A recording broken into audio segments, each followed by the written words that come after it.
Hi, everyone. Back by personal demand is my specialist guest, my wife, Marie. She has a bodybuilding show in 13 days. 10 days. 10 days. So we'll do more of these, but this is going to be the last one probably for a little while as it gets closer and closer and harder and harder.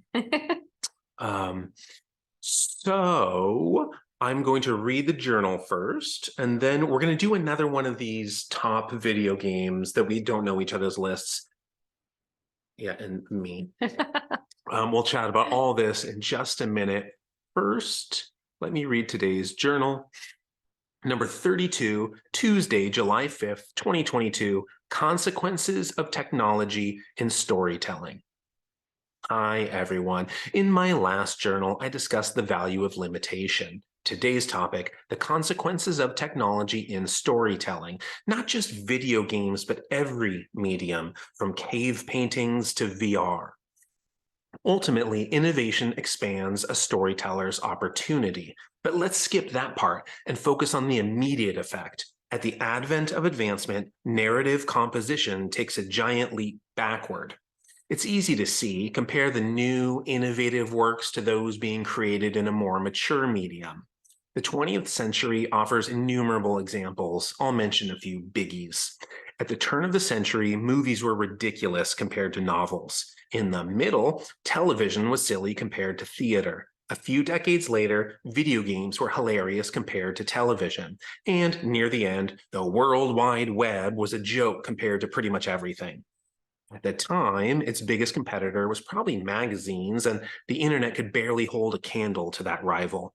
Until the 21st century, when its digicandle burned the entire periodical industry to cinders. That's how most advancements seem to behave upon inception. They're bound to the wane before wax phenomenon.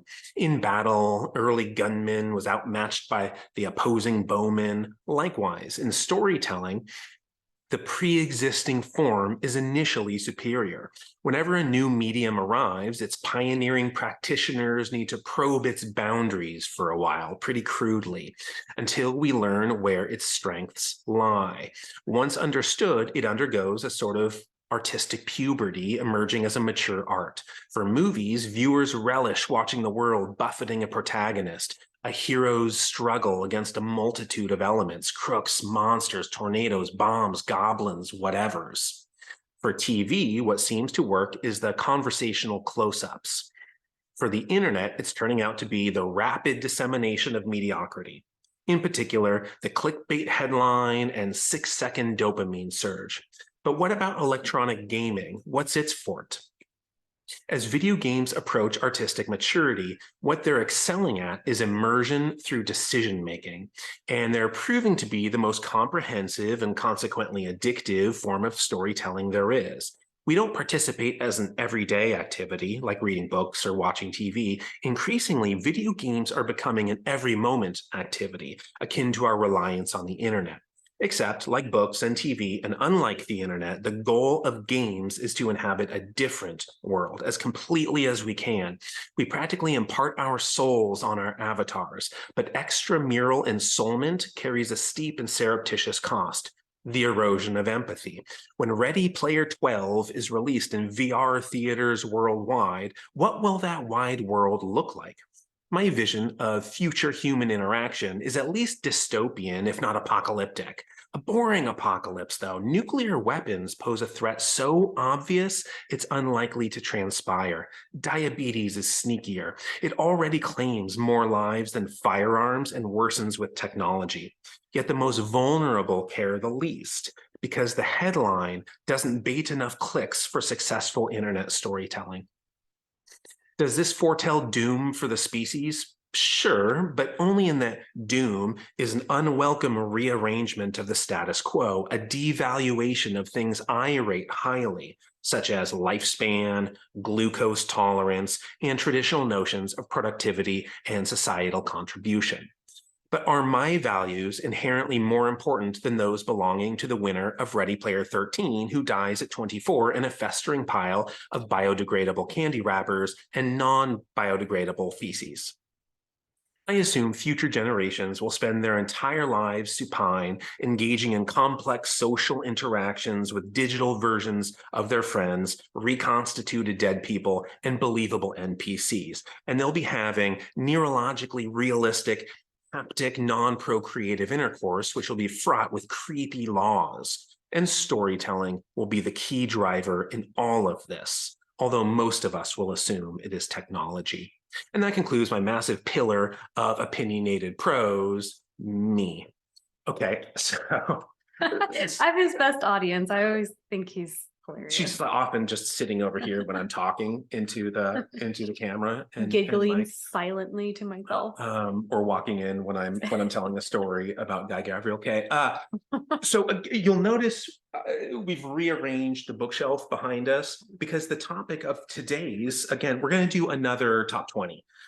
Last time it was our attempt at objectivity, our attempt at an objective top 20 video game list. This one, we're letting nostalgia and sort of experience and personal bias cloud our lists and organize them, sort of reorganized lists. So there's going to be some repetition, at least on mine. There's repetition on mine too. Yeah, the last one and this one. This is the Simon's Quest map that I talked about last time.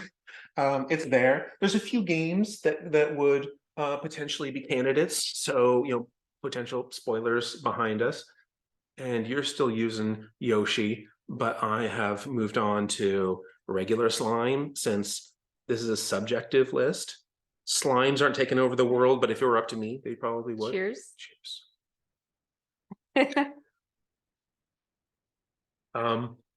Okay, I don't know if you have acknowledgements before you begin your list. I don't. I just want to get to the list because I'm excited. I'm more excited to talk about this one than the last one. Okay. I keep looking into the camera. I told myself I'm going to look at him more. I'm going to share one more thing. I have a scan of the last list you put together. Okay, let me comment on the last video. So we watched the video together after we recorded it, and I realized the entire video I looked confused and lost, and that's because I was. So he's going to show you my list and why I was confused the entire time, asking him, what number are we on? Wait, where are we? That you'll see why. I think the list is up. I think you probably see it. We just can't see it. So I hope I'm going to stop sharing. Maybe it came up. If it didn't come up, just take just comment and then we'll show you guys. It was a mess. The arrows all over the place. I hope you're able to see it. But I did this thing where I wanted to acknowledge some games before the top 20. Can I try to race through some? Yeah. Okay. So games that didn't make my list because I played these, I mean, to death, but they're just like, they're not really that good. Like Rampage. I know they made a Dwayne Johnson movie about it. There's George and Lizzie. It's like King Kong and Godzilla, I guess, are the, and you just destroy the US is all you do. Climb buildings. Every city looks the same. The game starts in California, like triangulating us. It's like level 1 is like San Jose, and then like Sacramento, and then Fresno. Oh, is that San Andreas Fault, that movie? That's different, but it's like every one of these movies is identical. Put a big monster in it and it's the same thing. But you just like punch out buildings. It was a terrible game, but I used to stay up all night playing it. Pro wrestling that's probably my second favorite fighting game. There's just no story in it. Metal Gear, we already talked about, but I said something about Metal Gear where I said that was the only game I played with my parents. Duck Hunt was the other one I played with my parents, but that's not on my list. Although Metal Gear, I never beat the second to last boss, Supercomputer, because I realized you don't have to. You just push right as you enter the screen and it skips that level. And so I played through Metal Gear to death, but I never actually beat Supercomputer. Adventure Island was this game with all of these bosses. The game was terrible. You like ride a skateboard into a jungle, but I used to spend hours drawing the bosses. Arch Rivals, the best basketball game ever. Excite Bike may have made the list. My brother and I, it was my brother's game. We used to play it all the time. There's no sky, which to me was very slightly depressing. If there's no sky anywhere to be seen, it's the reason I don't really like Mario Galaxy. It's like, what's the black sky with? And so I felt contained in Excite Bike, but you could make your own levels. It was like the really early level maker. And you could do it in such a way where the noise drops out and the volume just goes silent, and then you come up out of you jump out of the top of the screen and come out of the bottom if you design your level in a certain way. My brother figured that one out. And then baseball was my last one that was like nowhere near my list that I played a ton. It was a Miyamoto game, the original baseball.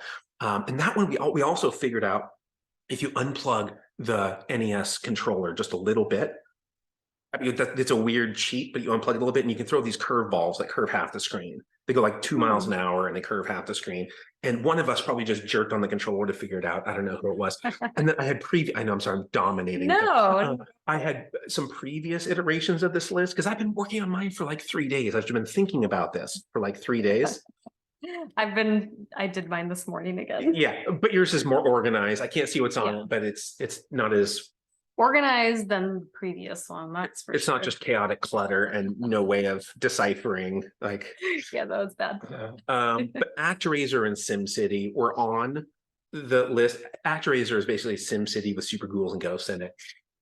Contra 1, we played through that one together. My favorite side-scrolling shooter. Yeah, darn, I forgot about that. So that's one of your honorable mentions too. So you're sharing me it's not even just a side scrolling, because there's so many different, they like cram all these different games into one. There's like upward scrolling, and there's that 3D thing where you like lie down and jump and just shoot up. And so that was a lot of fun. Yeah, there's a lot of different games in Contra. Little Nemo the Dream Master and DuckTales.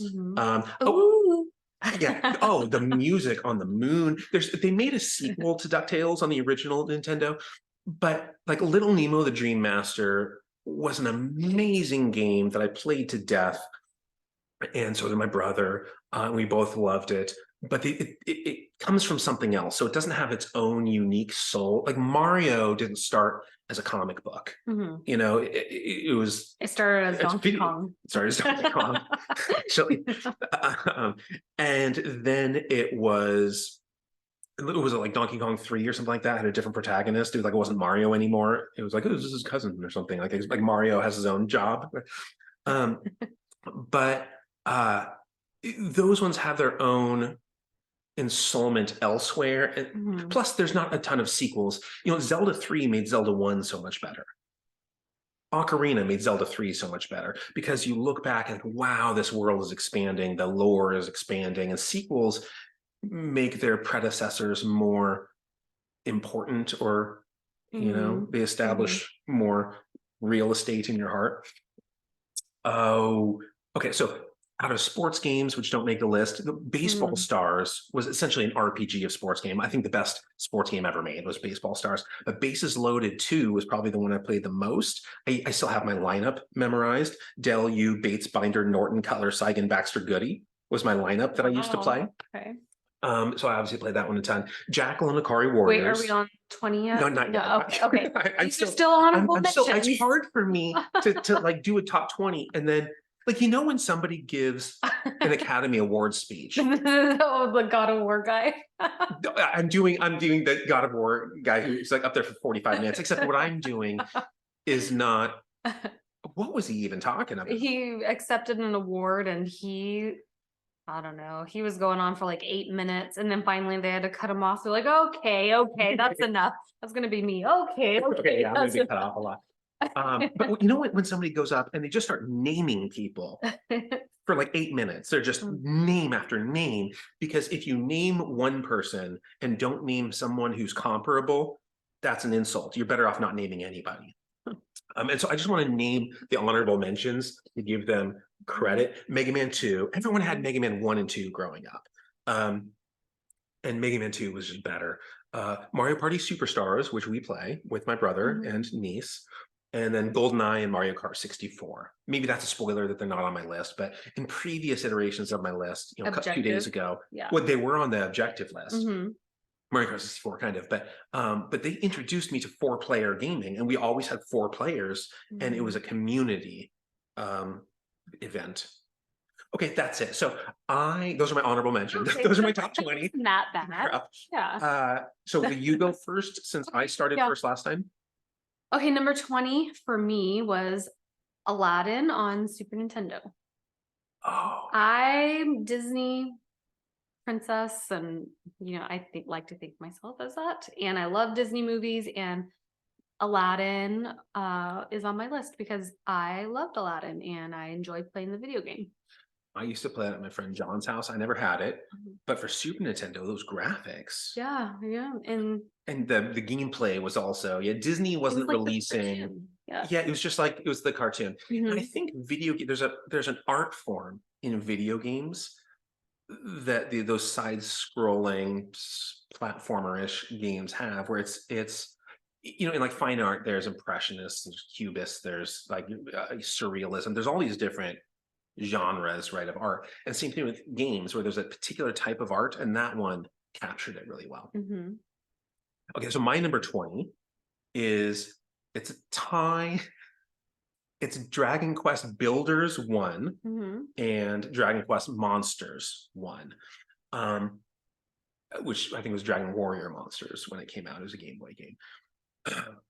Those are the spin-offs of the series that I hold highest. Dragon Quest Builders 2 has way better gameplay, but in the way that Doki Doki Panic isn't actually Mario 2, Mhm. it's this, I mean, it's made by the same team, but it's this beautiful game um, with like these Middle Eastern characters. And then they just swapped them out for a Mario cast and says Mario now. And did without changing the enemies, just changing the protagonists. And that to me is Dragon Quest Builders 2, where it doesn't feel like a Dragon Quest Builder. I mean, there's a Mhm. flying saucer, Yeah. right? There's like the dune buggy, like that's not Dragon Quest. And so it takes me out of it. So Builders 2 is off my list. Builders 1, I felt like was a perfect successor to Dragon Warrior 1 down there. Where they took this game that had a possible ending. Or Dragon Warrior, this is down technically there. 2, which just doesn't say so. But you could just side with the Dark Lord, with the Dragon Lord. Do you want to join me? And you can say yes in the end. You say no and then you fight him is how you should beat the game. Mhm. But in Builders 1, you say yes, and it's the Dark World follow-up to that. It was so well done. The story was so well done. But since it's kind of a knockoff uh, of Minecraft, I can't rate it higher than Mhm. that. And Yeah. Dragon Quest Monsters 1 was a rip off of Pokemon. I can't rate them higher than the Mhm. top 20. And I agree with Dragon Quest Builder 1 compared to Dragon Quest Builder 2. 1, I enjoyed watching him play more, maybe because he put more time into it. I don't know, but I enjoyed number 1 better than number 2 as Okay. well. Yeah. It's not on my list because I just watched him, but I enjoyed number 1 better than number 2. As did I, and that's my number 20. Okay. Number 19. So my number 20 was Aladdin. Number 19 is The Lion King. Okay, you're really sticking with Disney. Yeah, If I this, loved that one. I never played it. If this were me, I would have put them both on one. Yeah, yeah. Uh, Favorite movie growing up was The Lion King. I used to run around the house and pretend I was Simba and sing the songs. And so when the video game came out, yeah, I loved it. Played it over and over. Got stuck on one level where you're riding the ostriches. That one was super hard for me. I was super young, and yeah. Number 19 is The Lion King on SNES. I don't remember ostriches from a movie. It was It was a game specific thing, or was it when it was I like just Lion King can't wait. 33 and the third? Or No, something? I just can't wait to be king. That song. It was that song playing. So that scene where he's like Okay. with the animals, and the level was you ride an ostrich and or like hop on them or something. Yeah. I never played that one, but I agree with you about Aladdin, and I accept The Lion King as number 19 also. My number 19 is Pilot Wings and Pilot Wings 64. Either of those. Who cares which one? If I had to pick one, I don't know, Pilot Wings for the Super Nintendo. Mhm. But just the sound effects and the imagery, it's all nostalgia. Maybe the game isn't good, but that sort of exploration, especially in 64, and that type of game, I just played so much of. And if I just hear the noises, I'm taken back. Mhm. So my number 19 is Pilot Wings. Okay. Number 8. And again, this is a subjective list. So obviously some of these games you're gonna be like, what? That's on your top 10 or 20? Okay, so number 18 is Crash Bandicoot. That was on my objective list too, but this is number 18, Crash Bandicoot. Okay. Ooga Yeah, and I never played it. But I played Banjo-Kazooie, Okay. which is Mhm. probably maybe an equivalent of some kind. It looks similar to Yeah. Crash Bandicoot. I never played Banjo-Kazooie, but I played Crash, and they look similar. Okay, so my number 18, I doubt you've heard of it because I don't think anybody has heard of this thing. It's called Legend of the Red Dragon Lord, and it was a text-only game. I played it in middle school, and it was in the days of bulletin board systems. So we're talking like there's no such thing as Google. Is this PC? A PC, yeah. I Okay. mean, this is old modem. Dial up, yeah.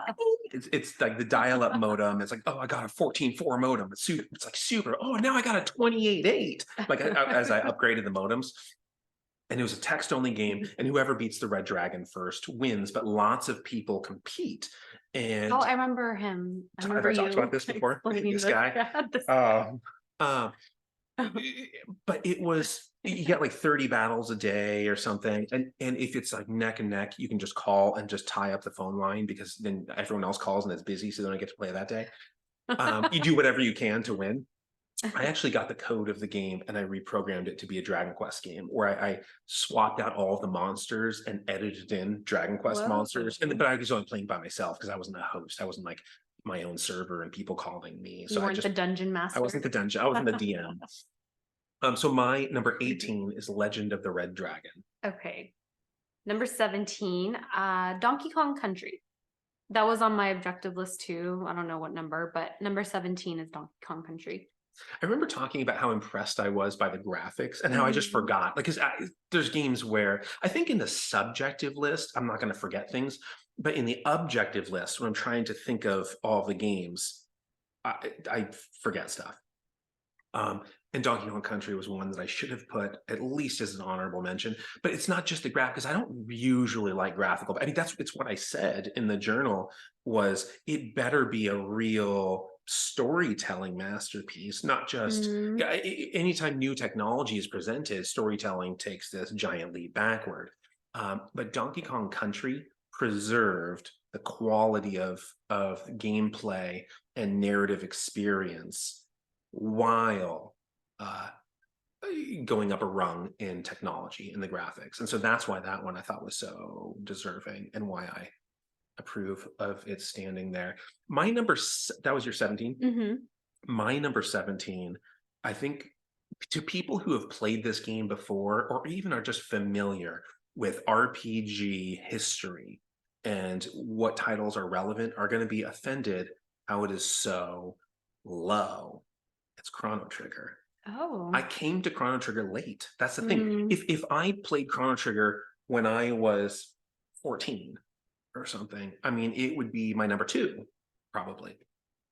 Now, again, I've been making this list for like 40 since we recorded the last one. I mean, it's been a while that I've been making this list, and all these games keep moving. The only game that never moved was my number 1. I mean, it is immune to being usurped in its station. The rest of the games kept moving around, not as much in the top 10, but Chrono Trigger, if I came to it young, would have been right near the top. It couldn't overtake the throne, but it would be close. It would be like the lieutenant. I don't need to say anything about it. It's the best soundtrack of any game. Agreed. Ever. Yeah. It's never been rivaled. The only like close rival is Chrono Cross. It's a sequel. The same composer. The same, yeah. But the Yasunori Mitsuda being that composer, I mean, these are his masterpieces. I mean, this is so amazing. And the story, everything about that game is perfect. I just came to it a little bit too late. My brother got it for $5 at Walmart, brand new. Nintendo 64 had come out and Walmart was just offloading all of their games and they had a sealed Chrono Trigger for $5 and my brother bought it. He waited like a year to open it. This is way before. I mean, this is like, I don't know, 97 or something like that when that happened. But so this is way before it became like more valuable than platinum. Okay, so that's my number 18. Okay, so we 17. That was my number 17. Yeah, 7. We're on 16. I have Spyro, PlayStation 1. the original Spyro, first one, whatever. I loved it. Spyro the Dragon, purple dragon. Everything was bright colored, and you got to explore, and the puzzles were just enough difficult for my age. I loved it, and I have fond memories playing Spyro the Dragon. That's number 16. I have fond recollections watching commercials.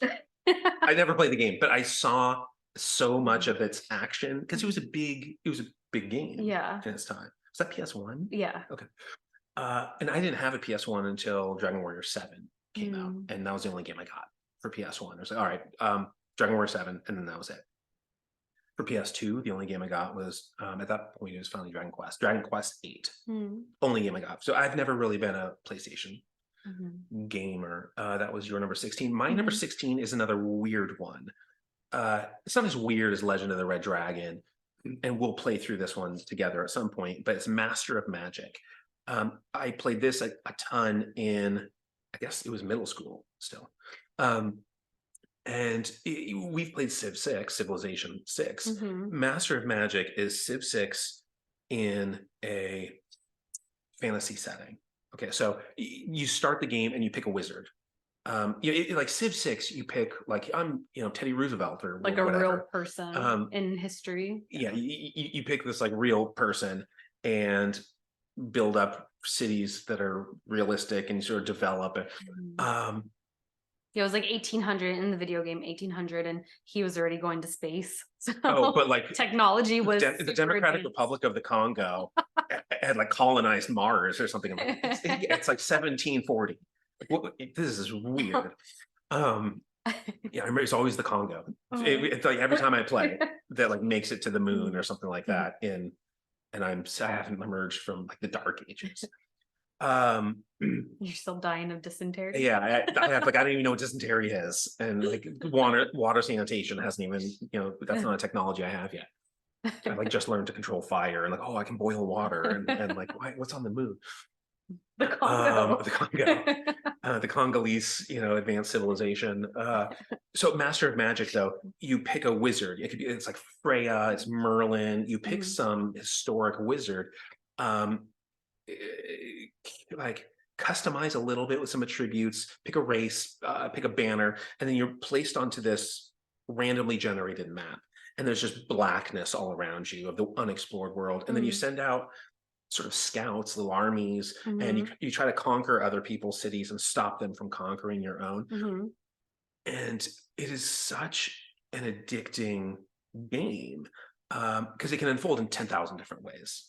So that's my number 16 is Master of Magic. Okay, number 15, Xena the Warrior Princess. It's such a great game. PlayStation. The graphics are horrible if you like look back now. By today's standards. Yeah, by today's standard. But I loved the show. Me and my sister would watch the show together, and we got the video game, and it's the best. She even does her little scream when you throw her circle thing, and I played that game over and over. So that's number 15. Number 15. I've heard you reference the game before, and the first time you referenced it, I just thought you were making it up. Like, there's no way they made a Xena Warrior Princess video game, but they did, and it's so good that it's on the list. Yep. My number 15 is there are three. I'm going to pick one, but there are three candidates for this spot. Which is Mario RPG on Super Nintendo. Never played it. Paper Mario on Nintendo 64. We're planning on playing that one together. And someday we'll do a list of the games we're gonna play together. Yep. That's not today. And then Paper Mario: The Thousand Year Door, which is a GameCube game. The N64 one I thought was the best. I mean, obviously, like objectively, I would say if all were released at the same time, it would be The Thousand Year Door was the best. But subjectively, Paper Mario on Nintendo 64 was my favorite because I was doing bodybuilding at the time. And you're, what do you say, 11 days out of the show? 10 days out of the show. At this point, getting ready for a show, I was playing Paper Mario as a distraction to stop me from eating. So I would set a timer and I would just play Paper Mario. And I had like a 36 pack of diet, I'll just call it cola. Yeah. Next to me, and I would drink all of them. And my only break was peeing until my alarm went off, and I go, oh, I can eat again. So my memory of cut phase is Paper Mario, and that's clouding my judgment of how good a game it was. But I do think you'll like it. I think so too, and I'm looking forward to playing it. So that was my 15. Okay, 14, Donkey Kong Country 3. Yep.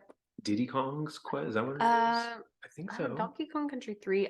I think the reason why that's higher on my list than Donkey Kong Country is because you get to play it as the girl, a female protagonist. And I don't know, the music was like jazzy and funky. And I think video games are most memorable when the music is It's good. like a score for your life. Yeah. And I remember just playing. It's an open world, like you get to travel in the map in the world, and you go underwater, and it's just different terrain.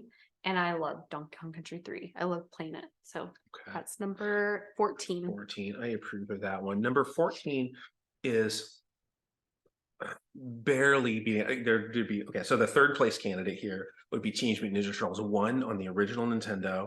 It was just stupid and impossible, and like had nothing to do with Teenage Mutant Ninja Turtles, and I played it so much and I loved it. Turtles 2, the arcade game on the original Nintendo, that was, I mean, that probably would have been my favorite side-scrolling beat 'em up of all time, except Shredder's Revenge. We played that together, and it was so much fun. That one, and it's not on my list. It's not on any of my lists. Yeah, because I keep forgetting about it. But I'm its spokesperson. Yeah. You can forget about it, and I'll make sure it gets representation. It is a really good game, and I had a lot of fun playing with him. You were way better at it than me. April. You were April, and I went through a bunch of characters, being like, I got to be able to beat April. I mean, she's like a broadcaster, and I'm a trained ninja, and I can't compete. It was fun. Not once did I ever beat you in anything. I don't think in that, but it was collaborative, so it didn't matter. Right, we're on the same team. So I would say Shredder's Revenge was my number 14, but it's really Turtles 2, the arcade game, also amazing. Okay, 13. This was on my objective list. So number 13 is Tony Hawk Pro Skater. I don't need to say anything else about it. It was a lot of fun. The music, again, really good. Was it a soundtrack? It was a soundtrack, songs? yeah. Okay. So the most memorable song for me, and it's probably because I only played like on the demo, was Golden Finger, I think that's the band's name, Superman. I loved the song. I still like it today. So Tony Hawk Pro Skater 3, or sorry, number 13 is Tony Hawk Pro Skater. Okay. I don't know which number. Yeah, everyone loves those. Okay, so my number 13, I've picked 3 games, and I'm just going to say they're a tie, and I get to do this because we didn't establish ground rules. You should have maybe established ground rules after the last time. Yeah. But Dragon Quest 5, 8, and 11. I'm putting all 3 of those, and 2 of them, 8 and 11, are really similar. It's a 3D overworld. We played 11 together. I enjoyed the same thing except PS2. And so it's obviously downgraded from its technological permissions.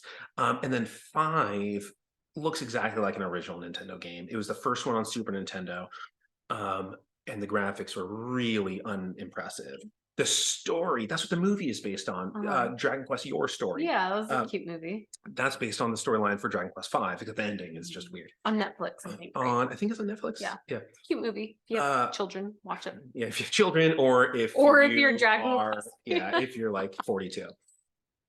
And there's an inner child. Right? So either of those is going to work for you.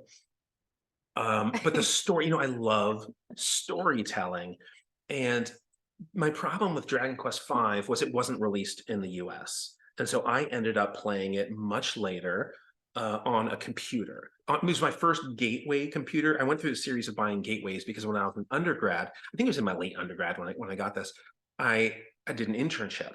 And this professor, I was writing code. I was like programming physiology labs. I was programming the software to run these physiology labs, and that was my internship. And I was given a gateway computer to do it, and I ran it over in my car. I had a Jeep Grand Cherokee Laredo, and accidentally it was in my computer bag, and the car was locked, and I couldn't reach my keys because they were in one pocket.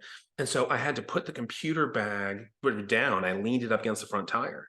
And then I got the keys, opened up the door. I just forgot that I put it there. I got in the car, shut the door behind me, turned it on, and drove. And I felt the back left tire go. Oh, shoot. And it was the computer. It was inside of a computer bag, but it's not like it was. You must have been super stressed out about Oh, it. I mean, I was super poor. That's that. I mean, I was paying tuition, and I was. Wait, so what'd you do? What happened? I stopped the car. I had something close to like a cardiac, adverse event. I brought the computer into the car. Car's running. I just brought it in. I pulled it out of the bag. It's this Gateway laptop. I open it up and it starts. And so I'm like, okay, let's see what happens.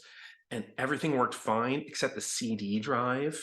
Had a really hard time ejecting and coming back, but nothing was damaged. Oh. And so I made a vow that day that I would never tell the professor and I would pay back Gateway by buying Gateway computers. And so in the back of the house are all my old Gateway. I bought like 4 Gateway computers. That's enough. Whatever. I did my repayment to them. But I played Dragon Quest V, this English translation, like a fan translation on a PC. And it sort of took, I didn't play it with my brother at that point. So it sort of took something away from the nostalgia of it.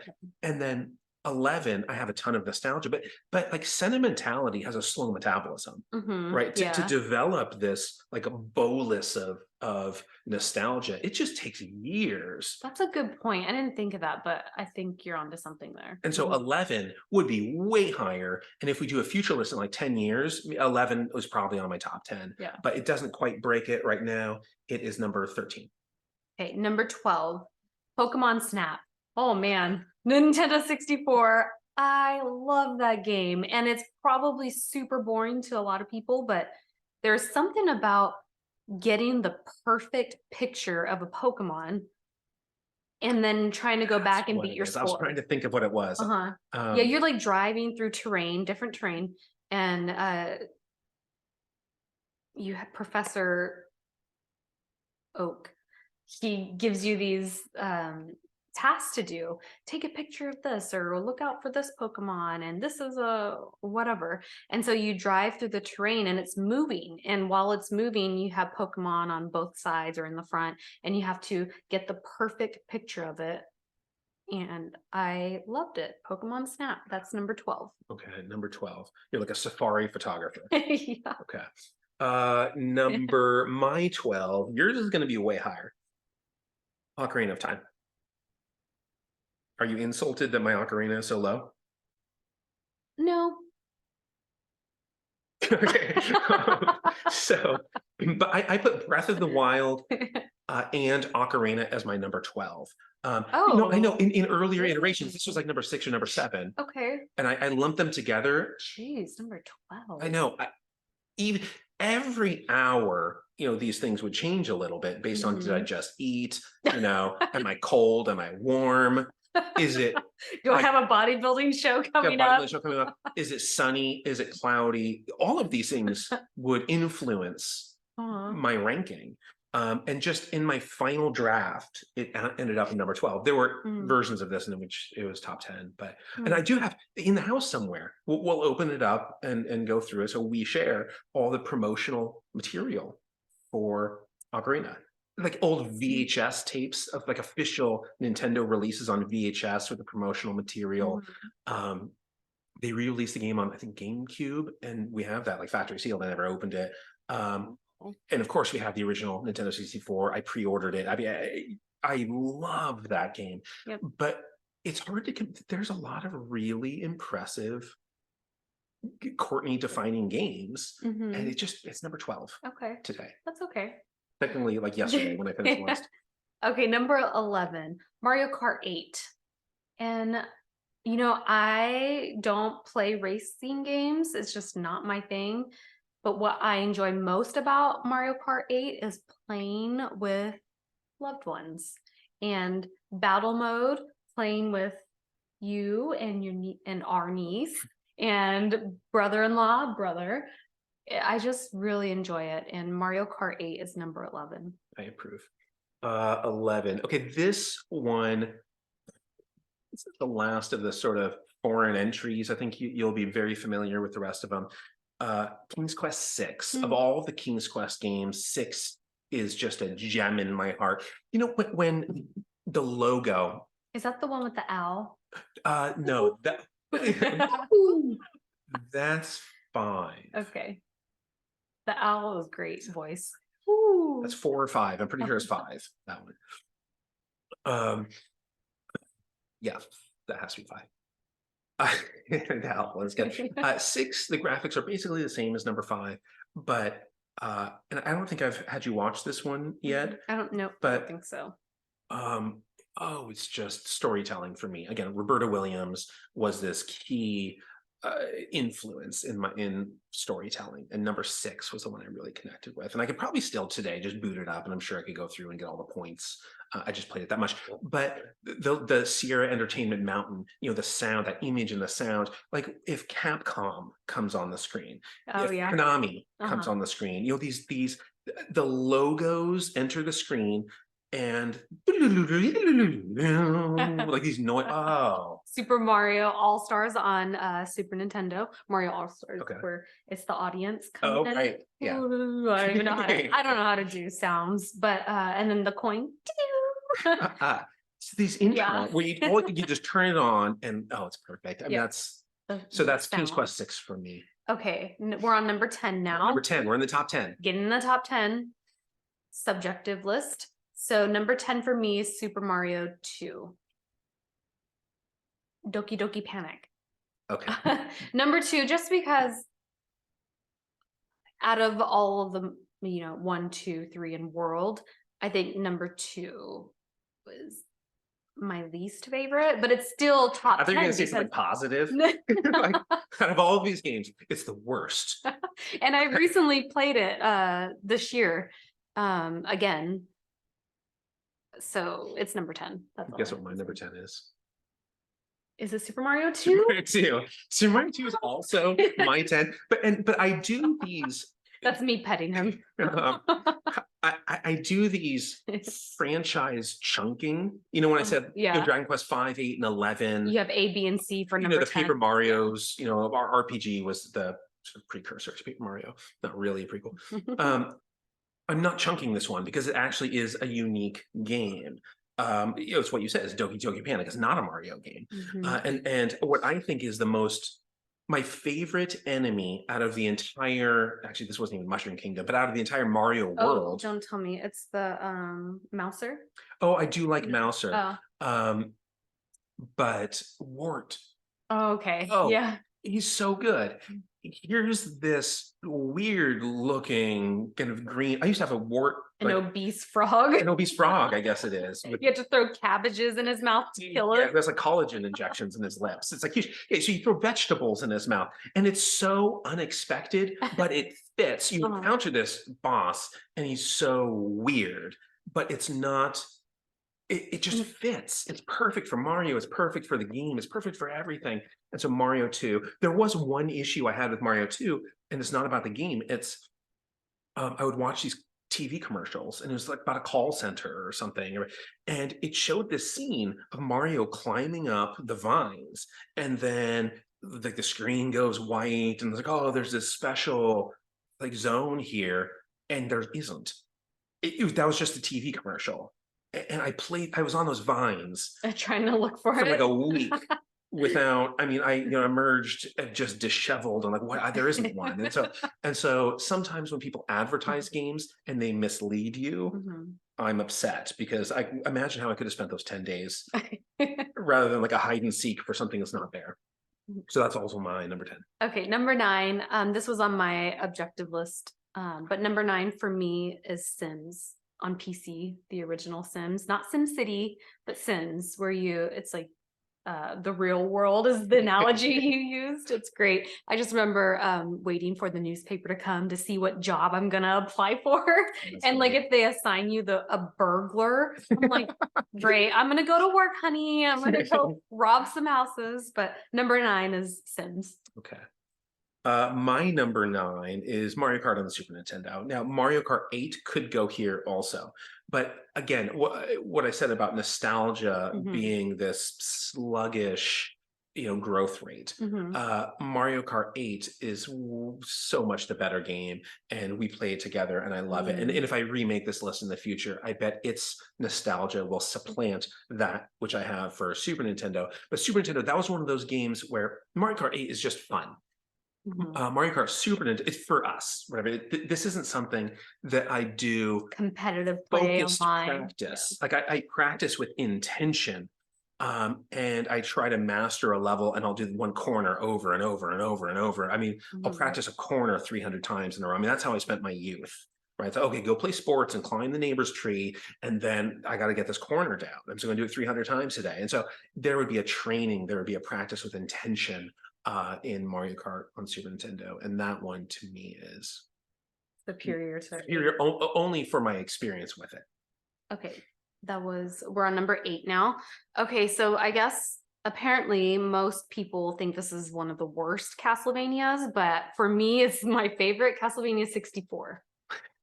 I loved it. And I don't know, probably again, the protagonist, you can play it as a girl. So I did. And I loved it. So Castlevania 64. Okay. Yeah, and you number 8 do tend to play, like in Mario 2, you use Princess, right? Yeah, actually. Well, Mario 3. Mario 2. Mario 2. Yeah. Toad, who's just like the buff, like dwarf, I guess. I always pick the princess, yeah. But if Tanuki's available, that's your Mario Kart. Okay, so we're on number 8. Mine is Mike Tyson's Punch Out. And I think it might have been number 8. It was somewhere around 7, 8, 9, somewhere around there on my other list.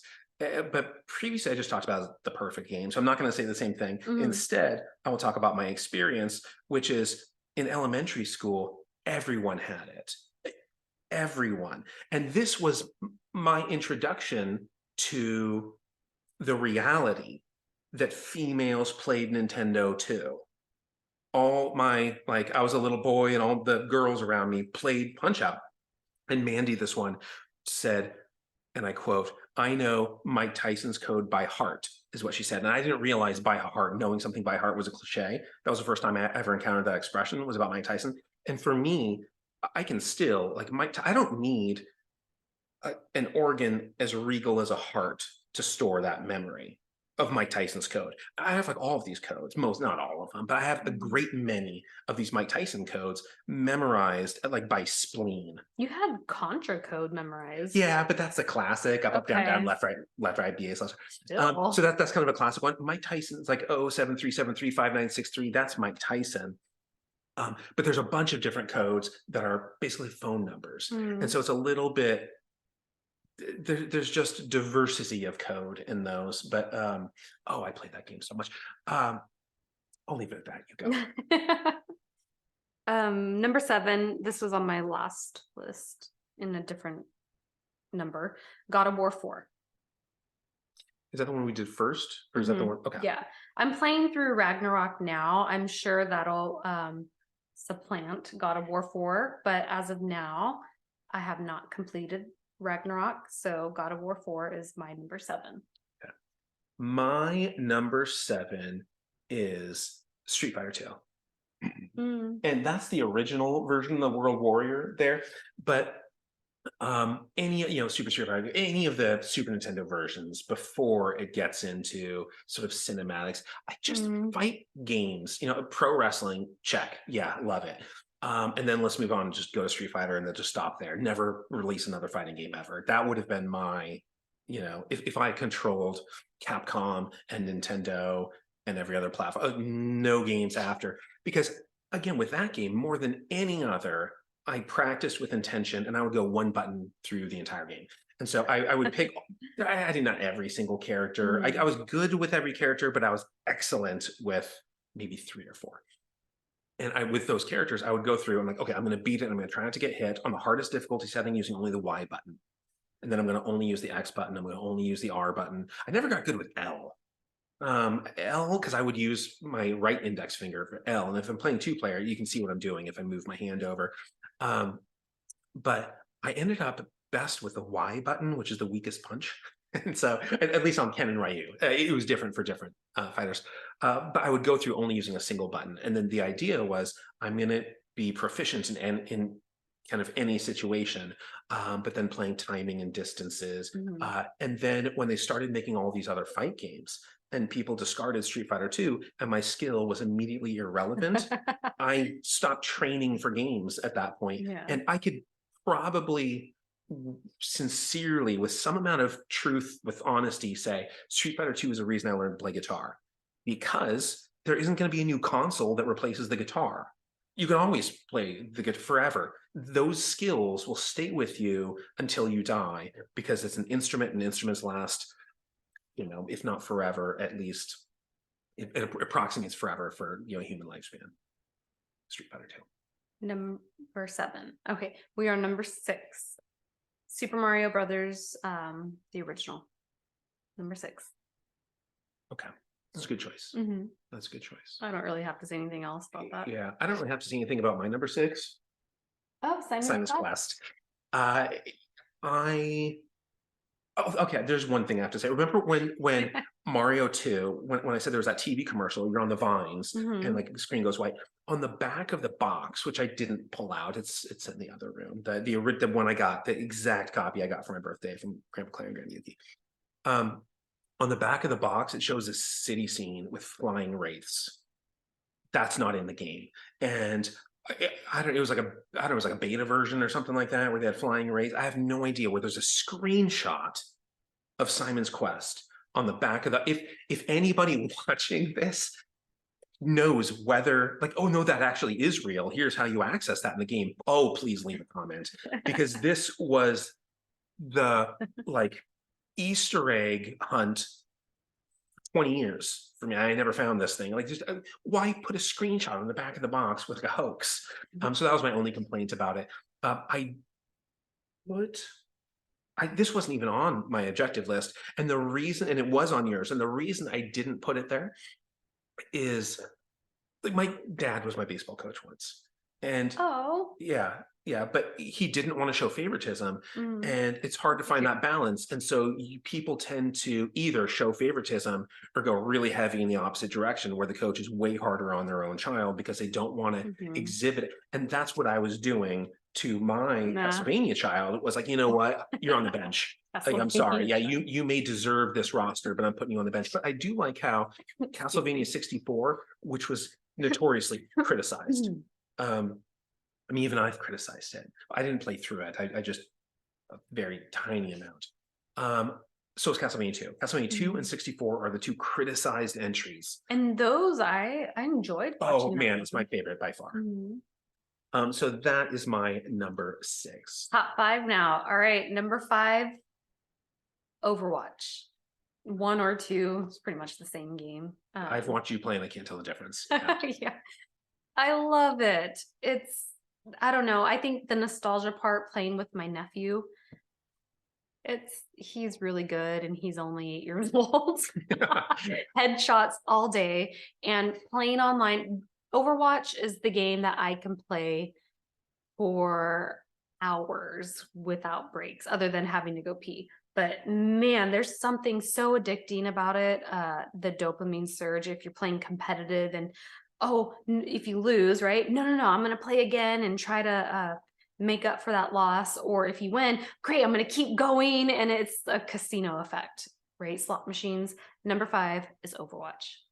Yeah, like we play Electronic Talisman sometimes, and with Grant, who introduced us to it. And yeah, that one more turn syndrome. It's the same thing with Master of Magic. It's the same thing with Civ 6.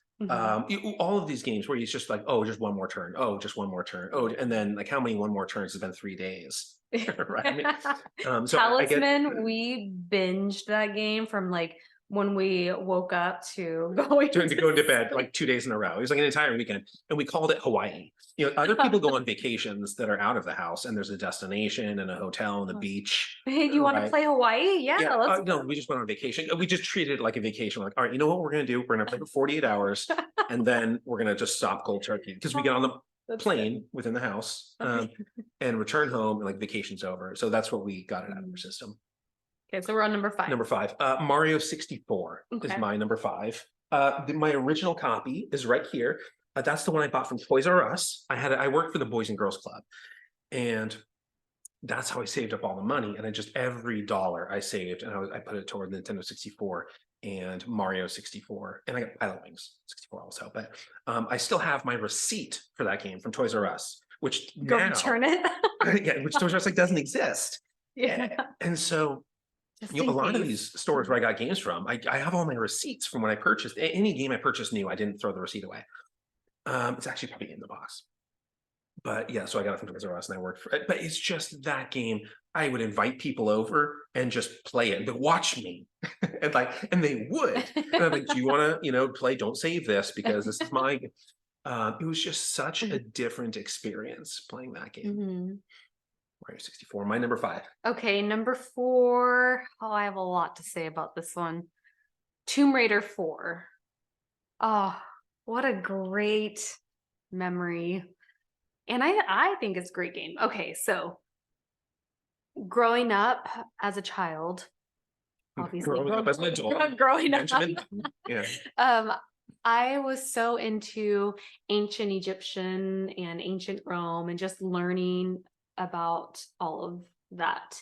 And so when Tomb Raider 4 came out, it's based in Egypt, right? There's the god Set and Horus, and you're in Egypt and you're exploring these tombs. And at that time, I would go to the library with my best friend at the time, and we would rent documentaries on ancient Egypt, and it would like Nat Geo documentaries and watch it. And so when this game came out, I played this game over and over and over, and it's such a great memory for me, and I love it. When you inhabit a world like that, it's Egypt. I mean, so it's like a real world, but it's also a fictional version of that world. And you kind of like disembody and sort of mentally, spiritually, psychologically inhabit a different electronic world.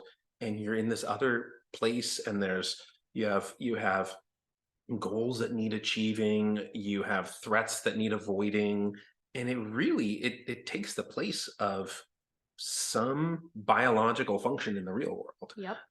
And I would pretend I was her. I memorized some of the lines too, because I just played it so much, like over and over. And yeah, Tomb Raider number 4 is my number 4. My number 4 is Zelda 3, the Super Nintendo one. That's another map, right, that we have. Oh yeah. And that frames like ridiculously expensive museum glass frame. See, like comparable. that, It's like nicer, that. right? The glass, that one isn't museum glass. That frame was like $700, but it's the triple matte, and you probably can't see in the camera, but it's textured mattes and stuff that match the map. Again, the map that's just gibberish.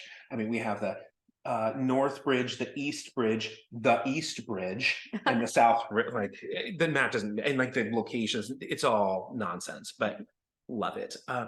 So Zelda 3, though, Zelda 1 was made better by the release of Zelda 3 because it expanded on the formula. I didn't really get into Zelda 2 that much. But Zelda 3, the return to form, a lot of people say Zelda 2 is the best game ever, and that's fine. It just didn't connect with me personally. So Zelda 3 would be mine, but Zelda 1 was also, I played that one to death too. Okay, number 3, Super Mario 3. Where you get to be Tanuki and you get to go in a boot and travel. And I love the music and just exploring and finding the flute and going to, being able to teleport to different worlds, and just played through number 3, and I enjoyed it just as much as I did when I was a child. Is that your number 3 too? No. Oh, okay. I bet I could do your top 2. I'm not going to. But I bet I can do it. So my number 3 is Dragon Warrior 2. It's this one, really, but 1 or 2. 1 is there, and my shirt is number 2. Those 2 I mean, I played through them several times to max levels on everything. But number two had the expanded world. Alfgard was in it, but you get a boat and you can go elsewhere. In that game, I just like I would depart Earth for a long time every day and live in that world. That's number two. Wait, that was number three. That was my number three. You're Okay. on number two. Okay, number two. You want to guess my number two? Okay. So your number, there's going to be Ocarina is number one is my guess, and number two is Mario World. Number two is Breath of the Wild. Oh, okay. Even though time has not passed long enough to, really instill that nostalgia, Breath of the Wild, I freaking love that game.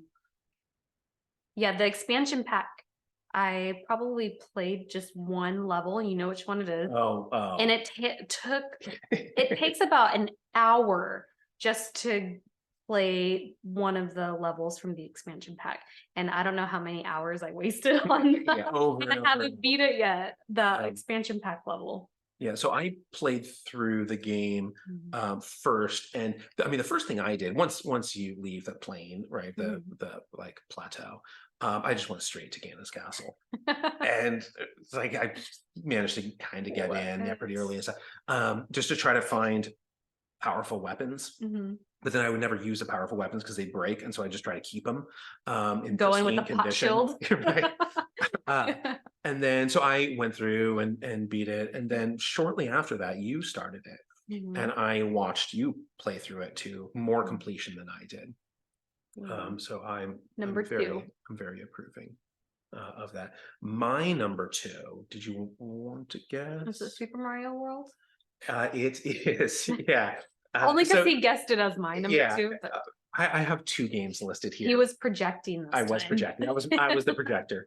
I have two games listed, and it's Mario 3 and Mario World, but I have an asterisk next to Mario World. And okay, so there are a couple of limitations with Mario World, which I like. One of them, what happened to the like feather that gives you the raccoon tail, and so you get a yellow cape? I know. That's not nearly as good. Nope. I mean, I get that maybe like cute. I mean, maybe there's animal cruelty, like you take an animal and you just gut it and wear it. Like, okay, maybe there's some like animal rights activists and they're like, no, this is just a cape. It's cotton, it's just a cape. But the raccoon was way better than the cape. And then the only in Mario 2, I said my favorite enemy anywhere in any Mario game is Wart. I mean, like for my muscle physiology class, I mean, like since I've been teaching this the entire time, I give extra credit on the day of the final if people dress up as Wart. Some people don't even know what I'm talking about because Wart has not made a resurgence. He's not like in the series anymore. Like, where's Wart in Mario Kart? Where's Wart in any of these games? He's just like nowhere to be found. Oh, it's like to be confusing because there's Bowser. I don't know what the excuse is, but bring Wart back and throw vegetables in his mouth. He's the best. Kill him with vegetables. Yeah, it's one of the top villains in any franchise, but in Mario, it's my favorite, better than Bowser, I thought. But in Mario World, there's like football players. Yeah. Baseballs at you. There's baseballs and then footballs. And it's like no, you're right. I think it's like a football player who throws a baseball at you. Yeah, it is weird. And it's like that doesn't belong. If this is not Earth, right? This is the Mushroom Kingdom. What are we like football? I don't even think it exists in Japan. Why is this in the game? It's exactly as unexpected as Wart, but it doesn't fit. And so I don't think Mario World is without limitation, but the soundtrack, the Yoshi, the Yoshi, right? The gameplay and the second world. The Yoshi. That second world where once you beat everything, Star Road and you beat all of those. You get like autumn. It's like the season changes and there's pumpkins everywhere and everything's brown. And like the enemies change. There's a second quest. And so the replay value of Mario World is, I think, better than Mario 3. But man, those two games. And if I put them both on the list, it would just it would start purging things. And so I just decided to lump them as one and choose that. I agree with that. Lumping them. Okay, number one. You want to guess? Mario World. or Ocarina? Ocarina. Ocarina. Okay. Wait, was Mario World not on your list? It wasn't. It was on my objective list, so I Okay, figured you felt that you had given it as like 1, 2, and 3 were on my top 10 list though. okay.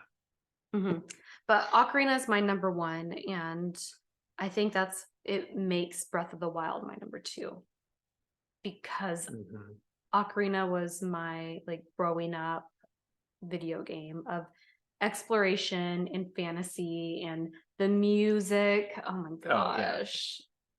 Yeah. Epona, like all of it. So, I mean, this is how much I love Ocarina and how much impact in my life was that I walked down the aisle to Zelda's Lullaby. And it's such a great game and I love it. And it's it's my number 1. Other than if somebody does like if Koji Kondo shows up to somebody's wedding live, okay, whatever, you beat us. But we had 5 songs, and all of them were Zelda songs. Yeah, what a great Flower Girl song, My Song, Exit song, everything came from Zelda. Oh, okay. So the Breath of the Wild song from man, what was it called? I forgot. But the Breath of the Wild song where I would go and travel trying to look for it. We had it on our the village song. Yeah, the village that you make.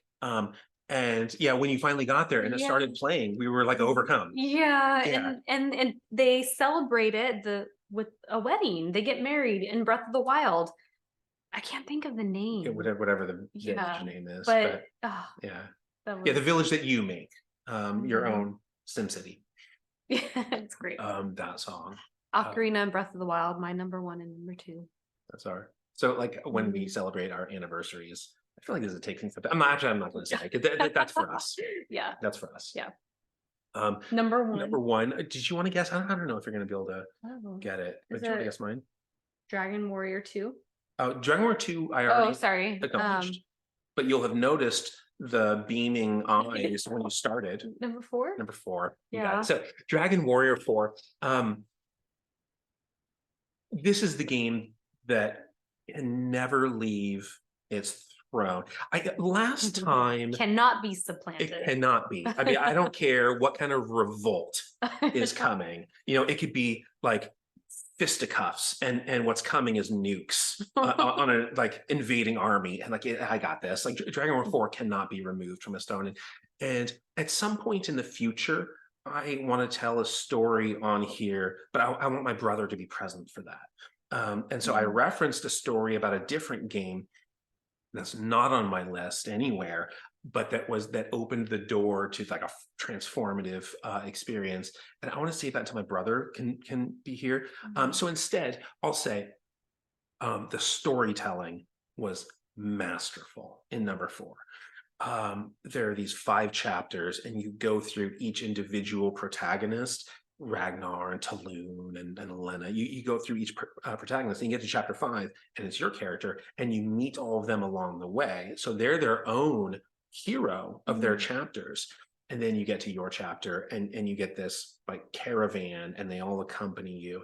And what makes it so amazing, this game, is before Dragon Warrior 4, Dragon Warrior 5 is really good again for the story also. It's been like 3 generations, but 4 I thought was even better because this introduced me to the idea that villains are like people too. The big baddie, like Sauron and like Voldemort and these things are just bad for the sake of being bad, and you can't sympathize with them. Nicorsaro in Dragon Warrior 4, I think he's Psaro in the Game Boy one, which has the 6th chapter. I never played it. I just always go back to the original Nintendo version. I have the 6th one, but I couldn't bring it. Like if somebody remakes something that you love, you just don't want to tarnish it. And so I've never played any of the updates of Dragon Warrior 4. I always, when I'm going to play through it, I bring out the original Nintendo and put it in. But Nicorsaro was he was the villain in number 4, and you're sympathetic to his world dominion. I mean, he has like a sad story, and you just ooze empathy in the final boss's direction. And I didn't know you could do that. I just thought every final boss was the enemy, and that's it. and so drag number 4 is my storytelling gem that Number cannot 1. be updated. Okay, I remembered the town while you were talking just now. Terrytown. Terrytown. That's what it is. Yeah. Yeah. Okay. So those are our top 20 subjective lists, and I approve of yours. I approve of yours. You're gonna have to play it so I can watch it. Yeah, we'll play it together. Mhm. I hope your top 20 is different from ours, because that's what makes video games, and for me, again, I'm very biased in the direction of storytelling, but that's what makes the whole industry so special, is the variety that Mhm. there is. And if anybody has Xena the Warrior Princess on their top 20, comment. I want to know who you are. Okay. Bye. Bye, everyone.